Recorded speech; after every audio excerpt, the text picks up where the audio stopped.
اعوذ باللہ من الشیطان الرجیم بسم اللہ الرحمن الرحیم اللہم صلی علی سیدنا محمد وعلی آل سیدنا محمد واصحابہ بارک وسلم۔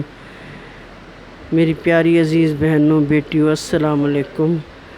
آج میں والدین کے حقوق کے بارے میں بات کروں گی۔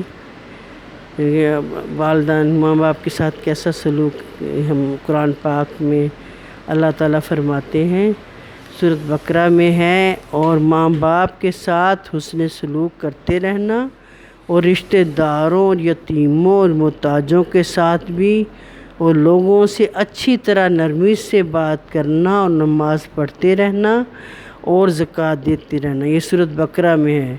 اور ایک جگہ قرآن پاک میں سورۃ بنی اسرائیل میں اللہ تعالیٰ فرما رہے ہیں، اور تمہارے پروردگار نے قطعی حکم دے دیا ہے کہ لوگوں اس کے سوا کسی کی عبادت نہ کرنا، اور والدین کے ساتھ حسن سلوک سے پیش آنا۔ اور قرآن پاک میں ایک جگہ پھر بنی اسرائیل میں اللہ تعالیٰ فرما رہے ہیں، اگر والدین کا ایک یا دونوں تیرے سامنے بڑھاپے کو پہنچے تو ان کے آگے ہوں نہ کرنا، اور نہ ان کو جھڑکنا، اور ان سے کچھ کہنا سننا تو ادب کے ساتھ کہنا۔ اللہ تعالیٰ فرما رہے ہیں قرآن پاک میں، یہ بھی سورۃ بنی اسرائیل میں ہے، اور محبت سے خاک ساری کا پہلو ان کے آگے جھکائے رکھنا، اور ان کے حق میں دعا کرتے رہنا کہ اے میرے پروردگار، جس طرح انہوں نے مجھے چھوٹے کو پالا ہے اور میرے حال پر رحم کرتے رہے ہیں، اسی طرح تو بھی ان پر اپنا رحم کرنا۔ میری پیاری بہنوں، والدین کے بہت زیادہ حقوق ہیں۔ ہم لوگوں کو اتنا علم نہیں ہے کہ والدین کے ہمارے اوپر کتنے، جن کے والدین حیات ہیں وہ بڑے خوش نصیب ہیں، وہ اپنے والدین کی خدمت کر کے جنت حاصل کریں۔ والدین دنیا میں سب سے زیادہ اہم ہیں، اور بقیہ تمام حقوق الناس پر فوقیت فضیلت رکھتے ہیں۔ نبی کریم صلی اللہ علیہ وسلم نے ارشاد فرمایا، ماں باپ کے حقوق کی ادائیگی روزہ، نماز، حج، زکوٰۃ سب سے زیادہ ہے، اور جس کو اس کے ماں باپ نے عاق کر دیا وہ جنت میں نہ جا سکے گا۔ اللہ تعالیٰ رحم فرمائے، توبہ استغفار۔ اگر ماں باپ کے نام پر صدقہ دینا ہے تو خود کو بھی اتنا ہی ثواب ملتا ہے جتنا ماں باپ کو۔ ایک شخص نے عرض کیا کہ میرے ماں باپ فوت ہو چکے ہیں، ان کے حقوق میں کس طرح ادا کروں؟ تو حکم ہوا کہ ان کے لیے نماز پڑھو، ان کے لیے نماز پڑھو اور دعا کرو، اور جو وصیت کر گئے ہوں ان پر عمل کر، ان کے دوستوں کی عزت کر، اور ان کے قریبی لوگوں سے مراعات کر۔ کہ یہ بھی ارشاد فرمایا کہ باپ کے مقابلے میں ماں کا حق دگنا ہے۔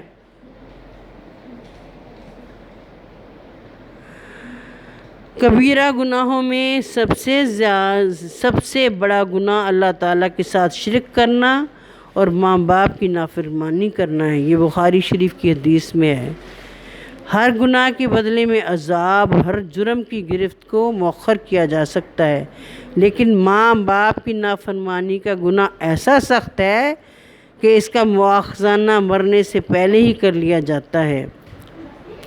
جو آدمی اپنے ماں باپ کے مرنے کے بعد ان کا قرض ادا کر دیتا ہے، اور ان کی مانی ہوئی بات پوری کر دیتا ہے، اور اگرچہ زندگی میں ان کا نافرمان رہا ہو، پھر بھی وہ خدا کے نزدیک ان کا فرمانبردار سمجھا جائے گا۔ اور جو آدمی اپنے ماں باپ کے مرنے کے بعد نہ ان کا قرض ادا کرتا ہے، نہ مانی ہوئی منت کو پورا کرتا ہے، اور وہ اگرچہ زندگی میں ان کا فرمانبردار رہا ہو، پھر بھی خدا کے نزدیک اس کا نافرمان سمجھا جائے گا۔ وہ آدمی ذلیل ہوا، پھر ذلیل ہو۔ لوگوں نے پوچھا، اے خدا کے رسول صلی اللہ علیہ وسلم، کون آدمی؟ آپ صلی اللہ علیہ وسلم نے فرمایا وہ آدمی جس نے اپنے ماں باپ کو بڑھاپے کی حالت میں پایا، دونوں کو پایا کسی ایک کو، پھر اس کی خدمت کر کے جنت میں داخل نہ ہوا۔ بڑھاپے کی حالت میں دونوں کو پایا یا کسی ایک کو، اور پھر ان کی خدمت کر کے جنت میں داخل نہ ہوا، اس نے موقع گوا دیا۔ ان کو بڑھاپے میں پایا لیکن خدمت نہیں کی۔ اللہ تعالیٰ رحم فرمائے، اللہ تعالیٰ سب لوگوں کے بچوں کو ہدایت دے، اپنے ماں باپ کی خدمت کر کے جنت حاصل کریں۔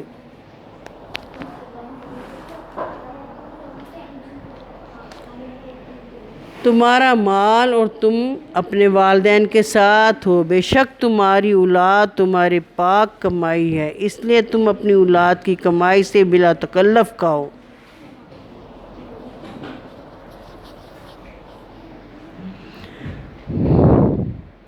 جو نیک اولاد بھی ماں باپ پر رحمت بھری نظر، محبت بھری ایک نظر ڈالتی ہے، اس کے بدلے خدا اس کو ایک حج مقبول کا ثواب بخشتا ہے۔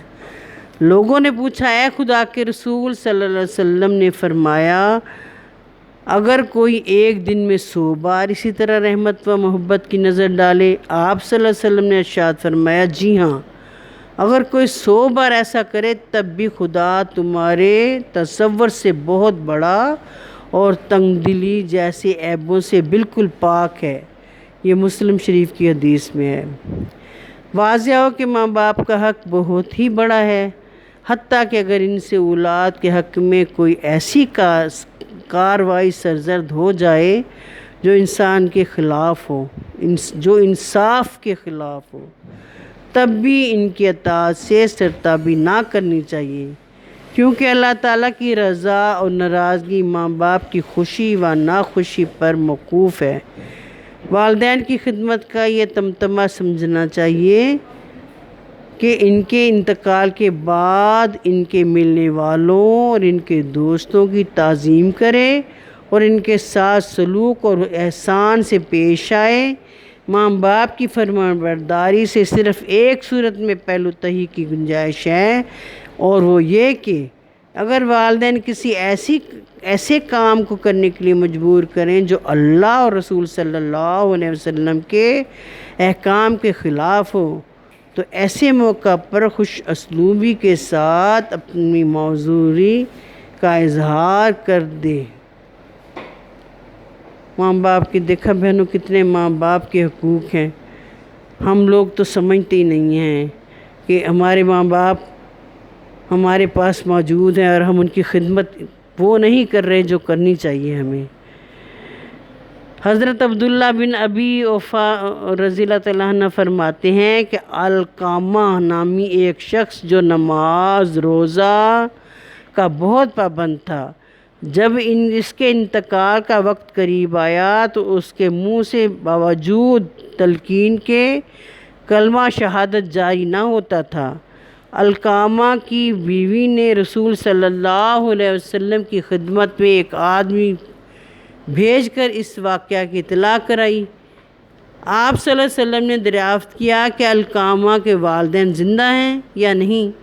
معلوم ہوا کہ صرف والدہ زندہ ہے اور وہ بھی علقامہ سے ناراض ہے۔ آپ نے علقامہ کی ماں کو اطلاع کرائی کہ میں تم سے ملاقات کرنا چاہتا ہوں، تم میرے پاس آتی ہو یا میں تمہارے پاس آؤں؟ علقامہ کی والدہ نے عرض کی، اے میرے ماں باپ، آپ پر فدا ہوں، میں آپ کو تکلیف دینا نہیں چاہتی بلکہ میں خود ہی حاضر ہوتی ہوں۔ چنانچہ بڑھیا حضور صلی اللہ علیہ وسلم کی خدمت میں حاضر ہوئی۔ آپ نے علقامہ کے متعلق اس سے دریافت فرمایا تو اس نے کہا، علقامہ نہایت نیک آدمی ہے، لیکن وہ اپنی بیوی کے مقابلہ میں ہمیشہ میری نافرمانی کرتا ہے، اس لیے میں اس سے ناراض ہوں۔ آپ نے فرمایا، اگر تو اس کے خطا معاف کر دے تو یہ اس کے لیے بہتر ہے، لیکن اس نے انکار کیا۔ تب آپ نے حضرت بلال رضی اللہ تعالیٰ عنہ کو حکم دیا کہ لکڑیاں جمع کرو اور علقامہ کو جلا دو۔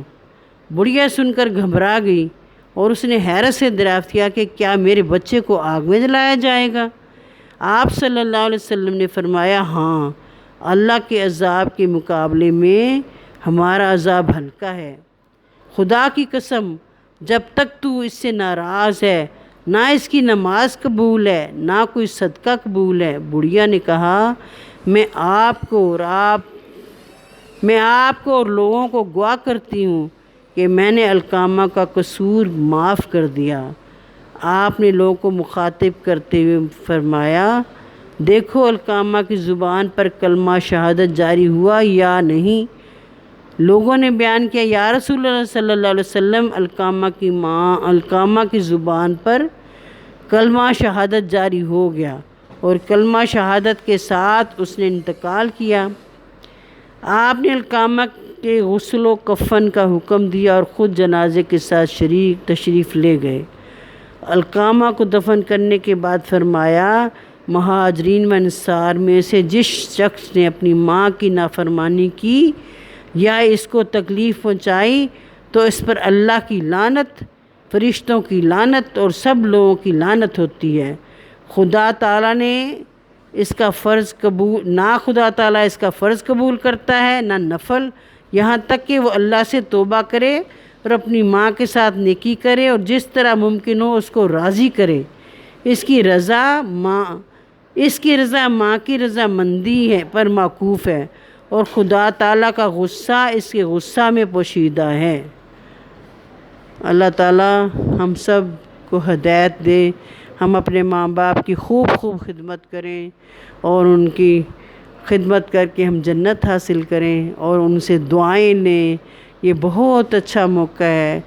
جن کے ماں باپ چلے جاتے ہیں ان کو بعد میں احساس ہوتا ہے کہ کاش میں یہ کر لیتا، کاش میں یہ کر لیتی۔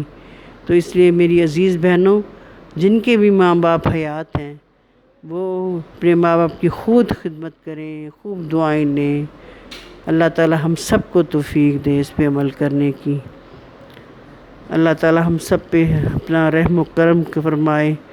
اللہ تعالیٰ ہمارے گھروں پہ رحمتیں برکتیں نازل کرے۔ اللہ تعالیٰ ہمارے کبیرہ صغیرہ چھوٹے بڑے جانے انجانے سب گناہ معاف کرے۔